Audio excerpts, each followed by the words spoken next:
die from gunshot wounds in Tuesday's senseless shooting. You already know the other 3 tragic victims, and thankfully we're learning more about them, and hopefully we'll honor memory, not just with the charges, but to talk about their life and what amazing young people they were. You also know 7 other people were injured. I'm going to update you on their status. 6 students, 1 teacher, 4 remain hospitalized. 3 have now been treated and released. A 14-year-old male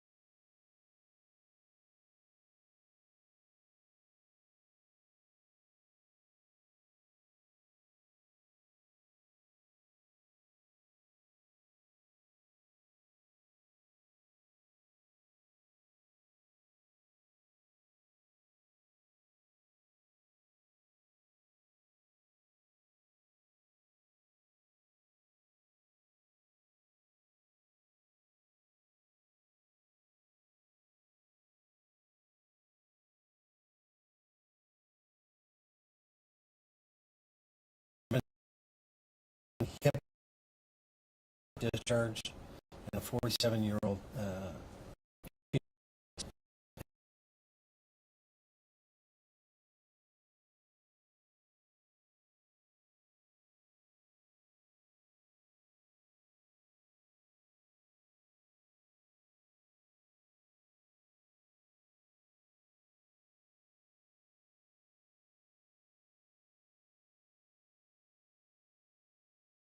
She charged 4 counts of first-degree murder, 7 counts of assault with intent to do murder, and 12 counts of felony firearm. Our detectives right now are in the car on the way to District Court 52-3 for a swear-to the facts and allegations contained in these warrants. And after those are sworn to, we anticipate that a video arraignment from Children's Village direct to the court will occur. And we are asking and joining the prosecutor to ask the judge that this individual be transferred to the Oakland County Jail from Children's Village. So we hope that the judge rules on that as well. I'd like to update you on some of the information. This is still evolving, right? It's a crime scene. We've still got a ton of interviews to do, video to review, documents to review, search warrants that have been completed that have to be examined in terms of content and items that were seized. So sometimes things evolve. When I said last night that he had 7 rounds left, he actually had 18. 7 were in his pocket that were loose, so he had an additional rounds in an actual magazine. Excuse me. So he had a total of 18 live rounds left. We have recovered 30 spent shell casings at this point by processing the scene, meaning he fired more than 30 shots.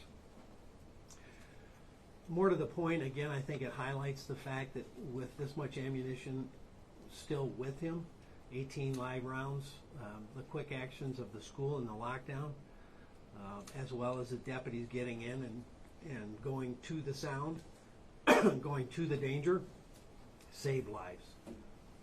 That doesn't minimize the loss or the tragedy, but it's important that we continue to look for ways to prevent these, and if they ever tragically happen, how we can mitigate and reduce that tragedy. The suspect, we believe at this point now, had 3 15-round magazines. 2 were initially recovered by investigators, and after a thorough forensic examination of the crime scene, which went until 5:30 this morning, another magazine was recovered. As I mentioned, the crime scene was searched and processed until 5:30 this morning and has now been turned back to Oxford schools. We're coordinating counseling and therapist efforts with Care House to assist all Oxford community schools.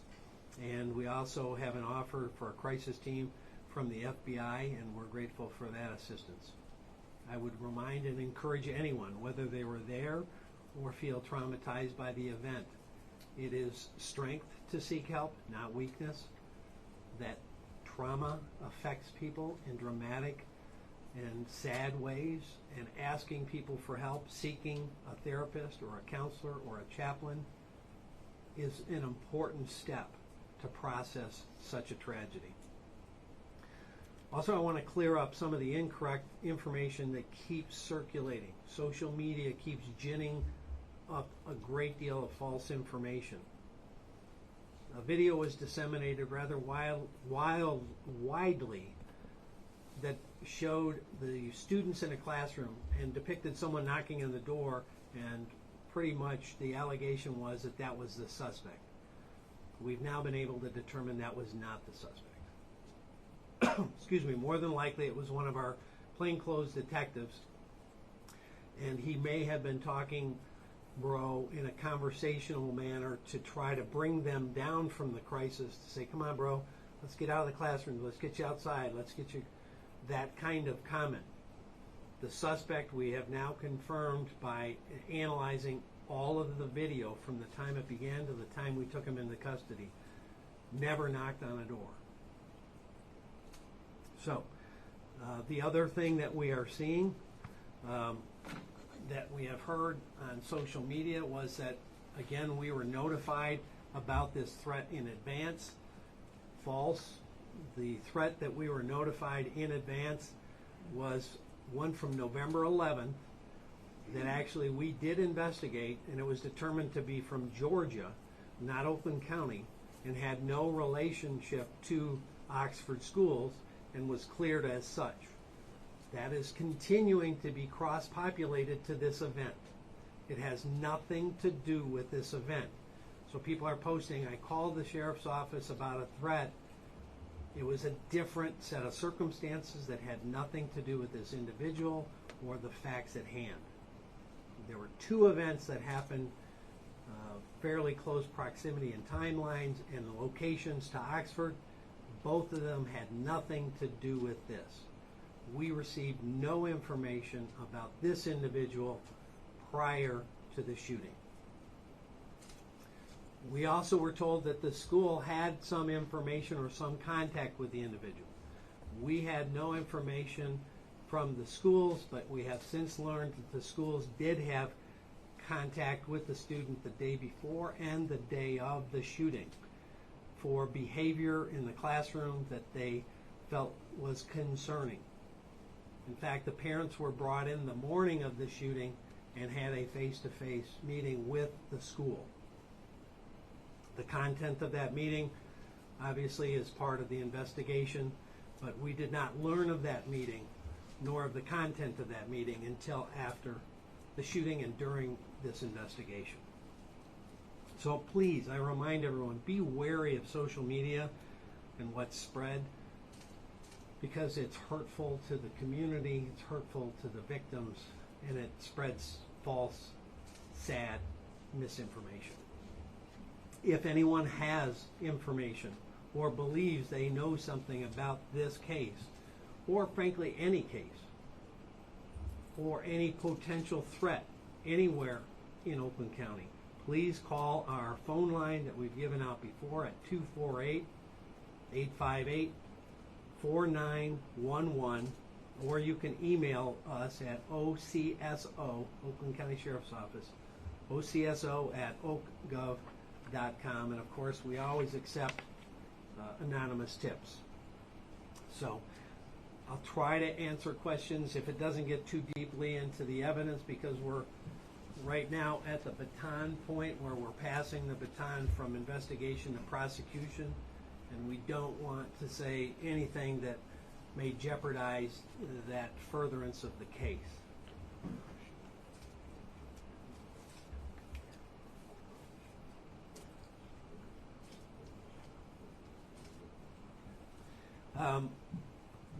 Secondly, one of the victims' families has been getting a great deal of contact from the media. They don't want to talk to the media, and they're feeling bombarded in this unbelievable moment of pain. So we would ask you to leave the family members that lost loved ones alone. And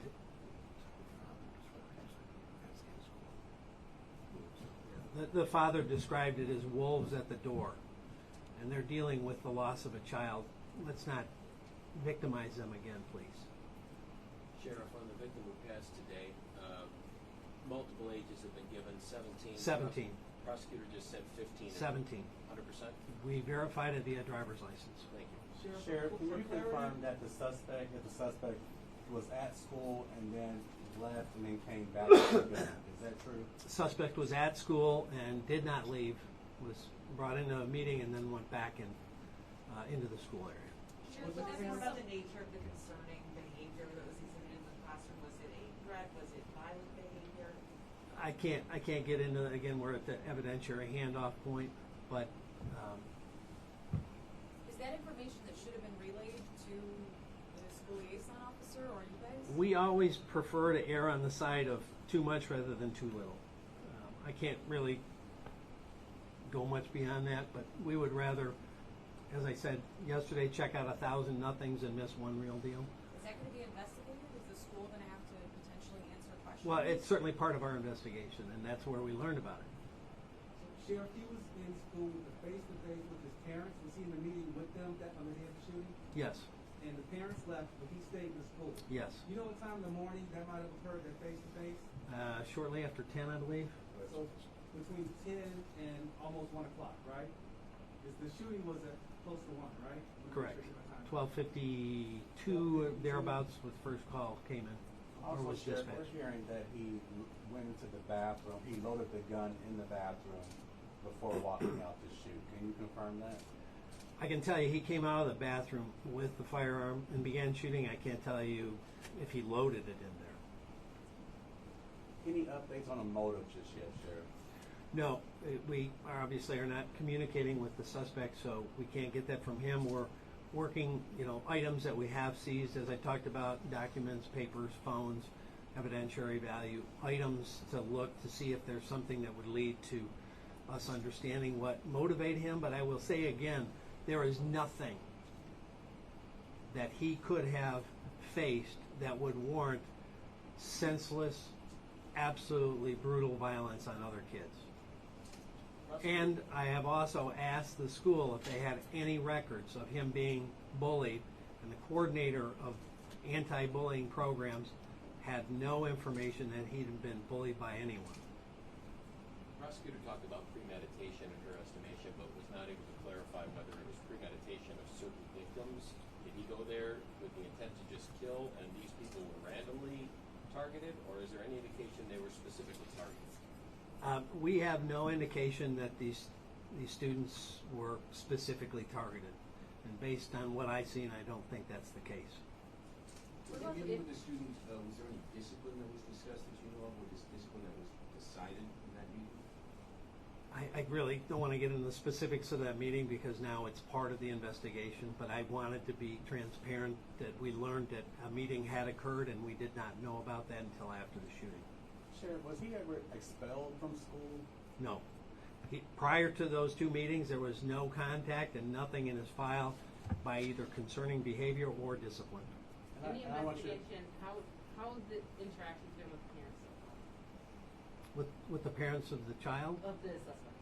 Yeah, well, they've apparently hired an attorney, so we're not talking to the child or the parents.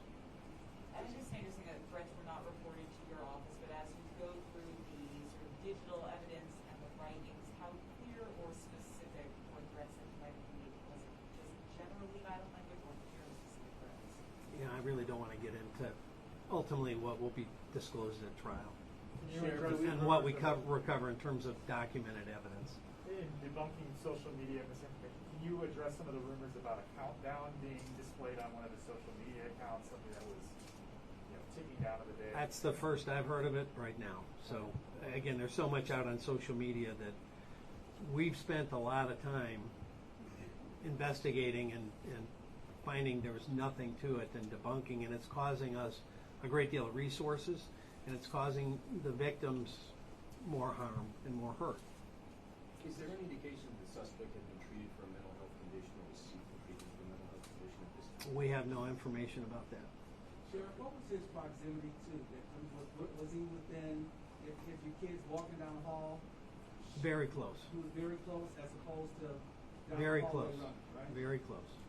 Sheriff, Sheriff, I know how all did I this get inside happened the within school? like a 5 minutes, but is there like a timeline that you can give us as far as where the shooting started and the direction or avenue that he took? Again, I don't want to get too awfully specific into the actual elements. He came out of the bathroom, began shooting, moved through hallways and back through hallways, and was apprehended in the hallway. Never went into a room. He was in the hallway the whole time. And I have one more question, Sheriff. Did he ever spend any time in a mental facility at all? Do we know that? Not that I'm aware of. Are you aware of the shooter going to a gun range in the days before the event to train with the weapon, or get familiar with it? We're told by different people that he had. There's some social media posts that allege that. We have not had the ability to verify at this point if there was a range or if that happened. And that's, again, I mean, understand the scope of this. The school has almost 1,800 students. And so everybody that was in school that day, we have to contact to see if they saw, heard, or knew anything. And we have to review every bit of video footage from all of the cameras in that building, which there is an extensive camera system thanks to the proactive work of Oxford schools. And I'll also say on the proactive side, we've worked with Oxford schools, our liaison taught them in Alice. That saved lives, and after going through the scene last night and seeing it in a very non-rushed fashion, those practices were used and they saved lives.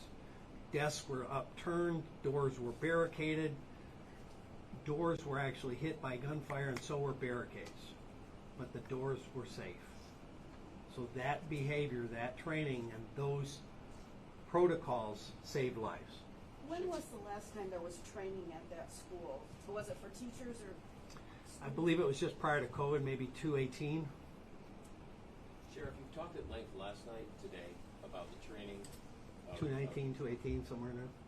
Forgive me. You've talked at length last night, today, about the training of your team, of the kids going through drills, but no mention about gun legislation, maybe trying to do things upstream to prevent these types of occurrences. The prosecutor talked about it half hour ago. Do you have anything you want to share in your view in regard to whether that Yeah, I used mean, to I think I have the feeling a lot of law enforcement has. We have a whole lot of gun laws that are meant to hold criminals accountable when they commit a crime, when they use a gun, when they carry a gun illegally, and they're not utilized today. And that's one of our constant concerns around the country. I'm head of government affairs for major county sheriffs of America, and we see this across the nation. We catch somebody illegally with a gun, and it's pled down to a misdemeanor, and they're out. We've had people, that have been charged with gun crimes 3 and 4 times.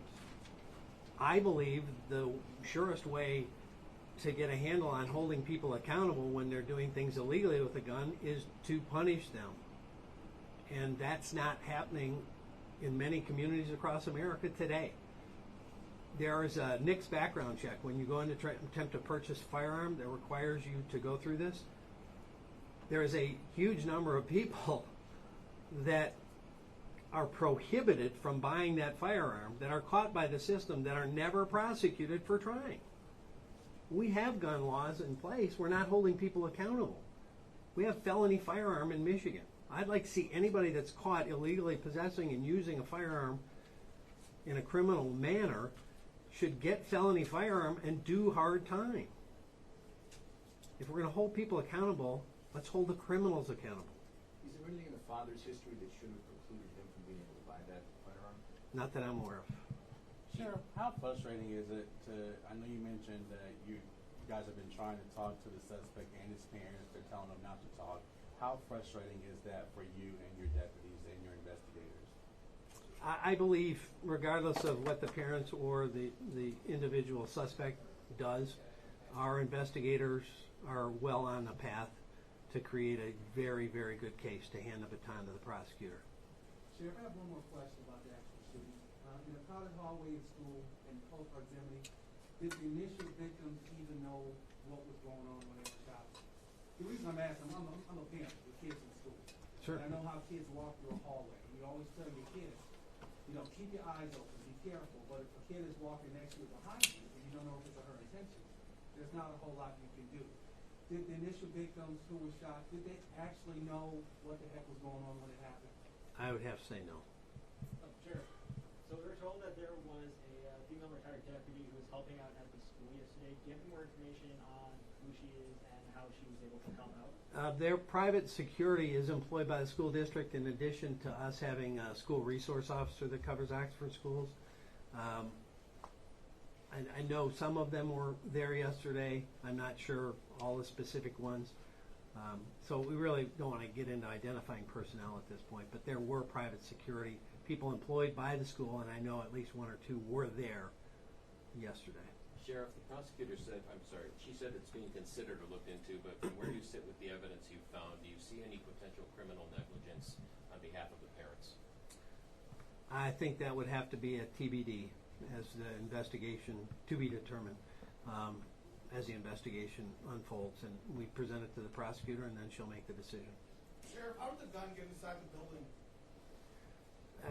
You know, it's speculative, obviously, but my guess is he carried it in, either in his backpack or in his waist. Sheriff, can you, and I apologize for the repetitive question, can you explain again the meeting of that morning and the day before? It was a meeting with his parents about his behavior? The day before, it was a meeting with school personnel about some concerning behavior, and the meeting the day of was with school personnel and parents. About the same issue? About a different issue. What was that issue the day of? I really can't go into the specific issues on either day, but two different meetings happened. Can you give us any insight into his mental state? There was, obviously he's on suicide watch. If he's moved to a county jail, will that be continued? Are there concerns about him? Well, typically anytime we have somebody with the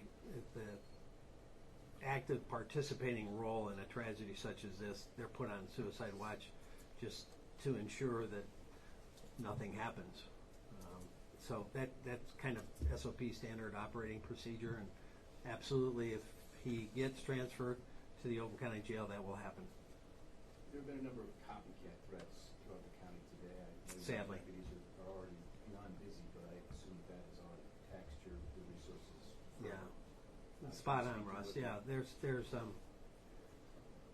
some weird anomaly. Every time something like this happens in the country, there's a whole bunch of copycat threats and texts and pictures, and it really burdens law enforcement all across the nation. We're actually in schools today investigating what we think are part of that incredibly disturbing trend. And that's again, it raises the level of anxiety of parents, students, and teachers in schools that had nothing to do with this individual incident, but are now feeling very much anxious and tied to it. And that's how it broadens this whole anxiety and depression that many parents and students are feeling. And it's incredibly disturbing. And so when those kids or whoever we find out call in or do these text false threats, you know, as you've seen us in the past, we attempt to get charges on them. Even if it's not a credible threat, the mere threat is a crime, and if you make a threat, we're going to seek charges. Again, apologies on the redundancy. No evidence of bullying from where you sit right now, correct? I specifically myself asked the school district. They had no information in any of their records that he had been bullied, and we have had no information brought to our attention from any other source that he had been bullied. Thank you. Sheriff, the prosecutor said that the suspect may have been planning the shooting for a while. Do you know if the FBI was aware of any of this prior to this incident? At this point, I'm not aware any law enforcement agency had him or the school on their radar for this particular incident at all. For this particular incident, what about previous incidents? Any incident involving him. He wasn't on any law enforcement radar that I'm aware of. Certainly not ours. We had no communication about him or about anything that was pending, and I haven't heard from any law enforcement agency that they did. Was the suspect a gamer? Did he have any video games? Apparently, he was interested in games. I can't really comment on what those were at this point. That obviously is something that will be looked at as well. Sheriff, is the belief that he took the gun illegally or was given the gun illegally? Yeah, part of the investigation. In any event, he had the gun illegally, took the gun illegally into a school, and used the gun in an illegal and murderous fashion. So we've got a whole bunch of charges already, regardless of how he came into possession. Any clarity you can give on his familiarity with weapons, perhaps gun range use, etc., in terms of his background and familiarity with guns? I don't know much beyond what we saw in evidence in the school, and that will be part of the investigation, obviously. With this particular weapon, it's our understanding it was purchased 4 days ago, so this particular weapon, probably not a huge amount of familiarity with. But over the years, other weapons? That's part of the investigation. What's your perspective on the terrorism charge, the impact of that message it sends to the community? I agree 100%. You know, if you weren't hit by a bullet, doesn't mean you weren't terrorized that day and won't have nightmares about it the rest of your life. Whether you're a parent, a teacher, or a student in that class. You know, going through that building in the wee hours of this morning, looking at the disarray in the classrooms and the backpacks strewn across the floor, that had to have been an absolutely terrorizing moment in anyone's life. I don't care if you're an adult or a child. How much more time do you expect on processing at the school itself? Are you pretty much done? We're pretty much wrapped up with the physical processing in the school, not necessarily the evidence that we obtained from it. There's a search warrant executed at the parents' house. Are there additional properties that you're looking at that require similar searches? We did seize some property at the house, and our detectives are going through it. So I think I mentioned this before. We've got a lot of different bundles here that we're fortunate to have under our own roof. We have our own crime lab, so they're processing things as it relates to the scene and items that were seized there. We have computer crimes looking at any kind of digital evidence, including his phone. You know, we have detectives looking at any potential documents or other things that may contain information or things relative to, you know, some of his thoughts. Maybe it may be contained in some of that. So a lot of those things are kind of spanned out to all of our different specialists, and then they'll be brought together under the officer in charge of the case and relayed to the prosecutor. Can you give us any details on what was seized, or maybe the volume of material that was seized? I can't get into the details of what was seized. I can just tell you we have a voluminous amount of stuff and things to do. Stuff to go through and things to do. So Sheriff, I just have one more question, and I believe you answered it previously, so I apologize for that. Will your investigators, will they have a follow-up conversation with the school in regards to why you guys were not informed about that meeting or his behavior? Certainly our investigators will be and are in close contact with that school, and we're in close contact with all schools in Oakland County, and we encourage all schools, public or private, houses of worship, businesses, anyone that has any concerning behavior, they should report it. Allow law enforcement the opportunity to make the situation safe, to say there's nothing to it or we need to look deeper. That's what we want to do. It's not a burden, so we encourage people, wherever they are, if they're concerned about something, let us know, or let your local police know. The term concerning behavior, does that constitute threats in specific? I don't want to get too awfully into what was concerning, because then I get into the actual content. But, you know, it's one of those things, if someone looks at it and you go, oh, that doesn't seem right, whether it's threatening or disturbing, or maybe they're worried about, you know, someone being bullied or suicidal. We have obviously a huge problem in America with suicide, especially teens. If they see something that may cross into any of those realms, it needs to be shared so we can figure it out, A, if it's a threat to anyone else or themselves, and B, where to get help. Has the school indicated why they didn't share the concerning behavior with your office? That's all part of our discussion with them. Sheriff, did he know about the meeting with the school officials and his parents that morning? Did who know? Did the defendant, I'm sorry, did Crumbley, did he know that he was gonna be meeting with school officials and his parents? No, he was brought into the meeting and his parents were called. Okay, so I'm asking because did he ever leave the school after that meeting? No, So the not- gun was already in school. So the gun was somewhere in the Still, school. again, it's still a moving, we believe it was. I can't definitively say 100% that it was, but we believe it was because we've begun the process of tracking his movements and saw at what point and where he came out with the weapon. Thank you. Sheriff, do you think that some type of red flag law could have helped prevent this crime at all? Or I don't even know if something like that even exists for a minor. Like, could guns have been taken away from the parent's home or? You know, I don't necessarily think so. I think the most important thing is to share information because, I mean, for anything, whether what you're talking about or a different process, you have to share. You have to say, this seems concerning. Can you look into it? And with or without that, we would. And say, hey, what's going on? What are you seeing? What are you hearing? What have you seen? And try to determine where it's coming from and where it might lead. You mentioned stuff for the private security. You mentioned, were they affiliated with the school or? Yes. After the meeting in the morning with the school and the parents, did the suspect go back to class? Was he released back to his class? He was released back into the school from the meeting. Do you have any video of where he retrieved the weapon from, like a locker or somewhere? Again, the first time we saw the weapon actually in evidence was when he came out of the bathroom. So, you know, every other moment in time, it wasn't observed.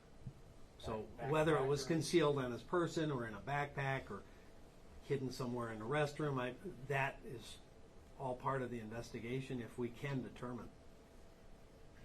There's been some discussion of metal detectors in schools and whether that would have prevented him from being able to smuggle a weapon inside the building. What are your thoughts on that? The vast majority of schools in America do not have weapons or metal detectors. And you know, that's a determination for each district about what kind of environment they want to be operating in. But I know for a fact one of the last debriefs I got on a school shooter, he came in through a back door. Somebody was going out and he came in, walked in with a firearm and began shooting. So, there's tragically nothing foolproof in a world where you have people that want to hurt other people. But again, the best preventive path that we've seen that has worked is to make sure everyone talks about something they've seen, heard, or witnessed so it can get looked into, to put training and protocols in place. In fact, that situation that I just mentioned where somebody came in a door that was a non-traditional door, they had radios as a school system all around the building, and anyone in the school was empowered to put the school into lockdown. And so a groundskeeper or a janitor, I can't remember his actual position, saw the person with the firearm going in the school and called it out on the radio. The school went into lockdown. They still had, I believe, 1 or 2 students killed, but everybody else was in lockdown, and the police were able to get there before any more perished. So processes, training, communication, that's some of the best paths that we've seen in terms of success.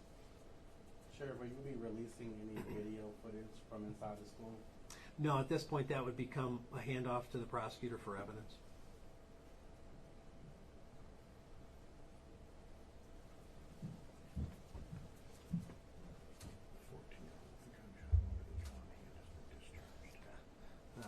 Recent update, the 14-year-old with the gunshot wound to the hand and jaw has been discharged. Any update on the young girl described yesterday on a ventilator after a chest wound and surgery? I think she's still... She's off the ventilator now. She's off the ventilator, but she's still critical. Yeah. Yeah. Thank you. Yeah. Did you mention a time for the arraignment? It's probably happening almost as we I speak. swear to the warrant right now. It's going to be a video arraignment. So the detective's driving in person to the district court where he's going to swear to the warrant. then they're going to connect via video and arraign the suspect to that court. Just so we're straight, can you relay the names of the folks that are still hospitalized and in critical condition? No, we're not naming the victims that are hospitalized. I mean, even the ones that are deceased, we're sad to hear that they've been negatively impacted. You know, we had hoped that it'd be uplifting and supportive rather than focusing attention that they don't want. At any point in the video, did anybody try to disarm him, or were people just running from him? Nothing I saw tells me that, and I'm not sure that we have any information on that front that has come to me. So the part I saw, there was no attempt. But obviously, when you've got somebody very close firing a weapon, that's not almost anybody's natural response to go towards it other than police and military. And that's with extensive training.